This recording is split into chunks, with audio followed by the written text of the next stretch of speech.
And so our next speaker, last but not least, is Andy Hsu. And Andy's an assistant professor at the School of Engineering and Technology here at UW-T, and also an associate director and affiliate assistant professor at the Center for Cryomedical Engineering and Artificial Organs at UW-Seattle. And so his talk today is on the first step towards long-term organ cryopreservation. So take it away, Andy. Thank you very much. So today I will talk about my research focusing on the organ preservation, long-term organ preservation, and briefly introduce the significance, challenges, and the possible solutions. Why we need to do the long-term preservation of organs? Here I'm showing you some data.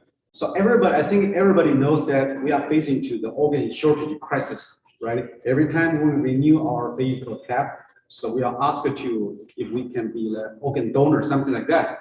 So this data left side shows that the gap between supply and needs actually is growing. It's getting bigger and bigger. And also data shows that if we can supply enough organ for organ transplantation, then about 35% of all the U.S. deaths could be prevented or significantly delayed. So that's a big. It's huge. You can save millions of lives every year. However, that is data for United States. If we look at the problem in the world, then it is more severe. It's even worse. So we can show this color-coded figure showing the organ shortage crisis in the world. And the WHO data shows that organ transplants are currently meeting less than 10% of the global needs. So we need to do so organ shortage crisis, that's a big problem. I think everybody knows that, okay, so we are in short of organ. However, another big problem is sometimes we do have organs, but we cannot preserve them for a longer time. Right now, the method for the organ preservation is using the hypothermic preservation.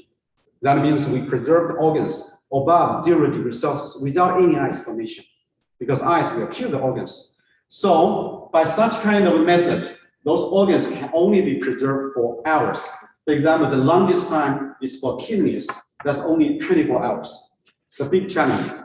Therefore, we can see that for certain organs, we do have those organs, but finally those organs are wasted, discarded because the lack of long-term preservation technology. For example, on the right side, that column shows 70% donated hearts, 81% of the donated lungs finally ended unused just because of the lack of long-term preservation technology. So my research is focusing on long-term preservation and how to preserve that. The alternative way is the cryopreservation. Cryo means we preserve that at a low temperature. What's the mechanism? The reason actually is very simple. Everybody knows that. We learned from the high school, Arrhenius equation. Chemical reaction rate depends on temperature. When temperature decreases, then the chemical reaction rates will be decreased, right? Then all the biological or chemical reaction will be slowed down or even just totally stopped. So if we can preserve at minus 20 degrees Celsius, minus 80, minus 130, or even in liquid nitrogen, that is the bottom line, minus 196 degrees Celsius, then the organs can be preserved for days, months, years, even for centuries. That is the ideal case. However, in cryopreservation, the enemy is ice injury. When we decrease temperature, water will be frozen and ice formation will happen. That will kill the cells, tissues, and organs. Especially for organ compared to cells and tissues, very complicated. So what is the solution for this? We can preserve at a low temperature, also to avoid any ice injury. The best solution is the vitrification. So vitrification, that means we have the liquid and cool that down. If we can add, there are two ways to vitrify. We add a very high concentration of chemicals, such as glycerol, DMSO, ethylene glycol, and a lot of others, or sugars, right?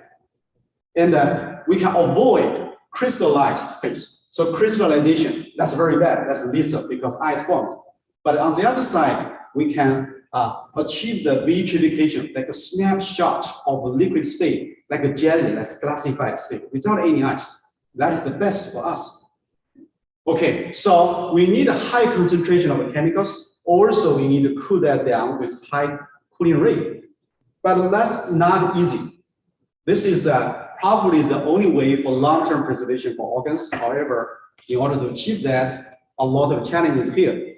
First one is the high concentration of cryoprotective agents or chemicals. We call that a vitrification solution. High concentration.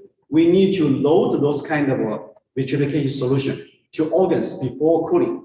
And later, after rewarming, we need to remove them before transplantation, right? And also because the high concentration, the concentration can be more than 8 moles, 10 moles, even higher. So very toxic. So toxicity is also a big problem. And we also have challenges in the cooling process and the rewarming process. So my work focusing on the first and the third one, because the second one, since 1980s, a lot of people have been doing a lot of research on that. Then for the first one, how can we load and unload those high concentration of vitrification solution to or from the organs? So we designed such kind of multi-functional organ perfusion system. So in this system, we have a few peristaltic pumps, and we should make sure that, multifunctional, that means this system can be used for those vitrification solution addition before cooling, vitrification solution removal after rewarming, and can also be used for the organ perfusion, because we need to perfuse sometime during transportation for a few hours, right? And also, for the evaluation, we also need to do the perfusion. So we call that a multifunctional organ perfusion system. For the cryoprotective agent addition and removal, look at the right side. So we hope that the vitrification solution concentration should be slowly decreasing during addition and slowly decreasing during the removal. Why? Because we want to avoid the osmotic injury, right? And also look at the red dashed line. That means the temperature for the perfusion. Why we need to do that? Because when the temperature getting higher, then the vitrification solutions get more toxic. And toxicity depends on temperature. So when temperature when the vitrification solution concentration getting higher, we want to decrease the temperature. So we are controlling concentration, speed, and also the temperature. And this is the setup. So, and thanks to the support from the UW RRF pilot funding and also UW RRF, so we succeeded purchase those kind of components and set up this. And we are still improving this. For example, we can also currently we are working on a cooling and heating system using the very similar right side corner like a condenser. So that's heat exchanger. And another problem, very critical challenge, that is in the rewarming process. We require that in the rewarming process, the rewarming rate should be very, very fast, rapid. Why? Because we want to avoid the de-vitrification. Probably the organ is vitrified. If the rewarming process is not fast enough, the ice formation can happen. I will show you the video later. Another requirement is uniform. If it's not uniform, for example, in the winter, very cold, you pour the boiling water to the glass mugger, right? And then the cracking can happen. That's because the thermal stress induces the fracture. So in the rewarming process, we should achieve that ultra fast and also uniform rewarming. So 2 requirements. How to achieve that? This video shows that de-vitrification happens during the rewarming process if the rewarming rate is not fast enough. Look at this one. So this is still cooling, and we can see that no ice, but now this is a rewarming process. And the temperature at -48, -47. So this is rewarming, it's heating right now. Previously in the cooling, no ice, but now there is ice crystal growing, getting bigger and bigger, and the organs, tissues will be damaged by the de-vitrification. So this means, rewarming rate in this video was not fast enough. We should get it faster. So how can we get it faster? We proposed electromagnetic rewarming. This is very similar to the microwave oven in our kitchen, right? Electromagnetic. The mechanism, because that's volumetric heating. Currently, people are using the water bath. So we have the frozen sample, put that shaking in water bath, and that is the surface heating. That heated from the surface, outer surface to the inner part. That can never be used for organ preservation, rewarming. But for electromagnetic, it's volumetric heating. But for the old microwave oven, that cannot be used. Why? Because that's a multi mode. And the EM field distribution is not uniform. And it's probably will be fast. However, some part will be frozen, some part will be overheated, right? So that's the reason we use a single mode electromagnetic resonance. We call that SMR system. Okay, SMR system, this is our setup. And we use our SMR system successfully rewarmed large volume jerk cells. That's up to 25. Actually, we also tried 50 ml. Very big value compared to any kind of previous experience. Previous experience for rewarming cryopreserved cells, just only about 1 ml. But we successfully rewarmed 25, even 50 ml. And we also tested our system for the tissues, that is the blood vessels. And we tested like viability, histology, and also functionality compared to the conventional water bath rewarming and some other methods. Our SMR system was much, much better. And then next, we are working on the organ preservation. So we picked the rabbit kidney as the model organ to do the cryopreservation. So we need to perfuse, we need to add a vitrification solution, then vitrify, and later use our SMR system to rewarm, and finally remove those vitrification solutions. And we can do both in vitro and the in vivo evaluation for the kidney. And I'd like to show, okay, another one very important is the vitrification solution. We need to optimize that. Since the 1980s, people just proposed 2 criteria for the vitrification solution composition. First one is the high vitrification tendency. Second one is low cytotoxicity. We keep that. But in our method, we analyze the problem in a holistic way, comprehensively. So we proposed 2 new criteria. The third one is the high dielectric loss, because we want to achieve fast EM rewarming. And the fourth one, we hope that we can get inverted U shape of the dependence of the dielectric loss on temperature for the uniform EM rewarming. So a lot of vitrification solutions were tested, including a few commercially available vitrification solutions and a few proposed by ourselves.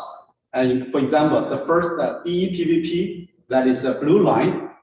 Finally, we think DEPVP, the blue line is better. Why? You can see, look at the y-axis. So DEPVP has the higher emission of double prime. That is the dielectric loss. The higher emission of double prime, then the higher energy absorption for the EM rewarming. Another very big, very important feature is, looks like an inverted U or V shape, right? That is good for uniform rewarming.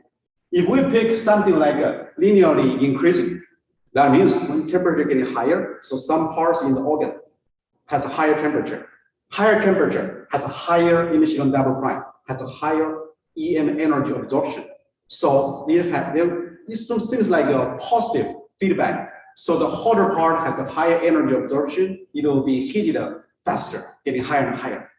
So that's very bad. But instead, the blue line, we have the inverted U shape, right? So the higher temperature part has a lower emission of double prime. It absorbs a smaller amount of EM energy. So that's very good for us. And we also right now, we are doing the rabbit kidney. So this picture shows how can we get the rabbit kidney and for the perfusion. And look at that. The third picture shows, right side that was perfused, left side was not perfused, and the vitrification solution was successfully loaded to the organ. And then we successfully vitrified On the left side, look at that. Sometimes we could not successfully vitrify. So cooling process still challenging. It is challenging, and but we successfully vitrify. And we also successfully, use the in vitro perfusion to get the urea. I think this is quite important. So we perfused that and successfully got the urea, and we tested like toxins. We can spike some toxin in the urea in the blood, and we finally get the urea and measure, what about the toxin removal by the kidney. And also for the smart system, we are still optimizing this one. So we want to improve like auto control to trace the resonance state in the whole process. And finally, I want to thank the funding support by UW Tacoma startup, the internal RIF pilot, and also UW RIF. And also recently we got the Murdoch charity funding that started this month. And I also want to thank the collaborators, Dr. Gao from UW Seattle. Most of the work has to be done in Seattle because you see multidisciplinary, right? Due to the limited facility, right, in my lab here. So we have to do that there. And Dr. Ren from Seattle U and Dr. John that's from the UW Medicine. He helped me a lot on the surgery, like perfusion. And I also want to thank the students, a lot of also undergraduate students, including from UW Tacoma and UW Seattle. Thank you very much.